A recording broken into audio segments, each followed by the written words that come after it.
Well, Jerry, I have to admit to a major screw up. When I first rebuilt your carburetor, I put the wrong bowl 2 throttle gasket in. I have corrected that, and this is what we have.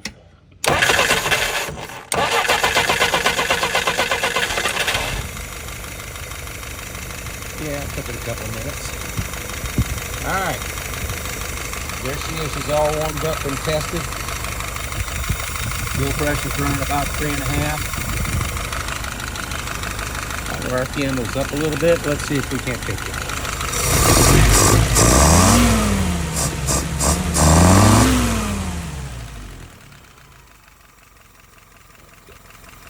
There we go. It should be coming back up soon. Right now she's at about 650. Alrighty.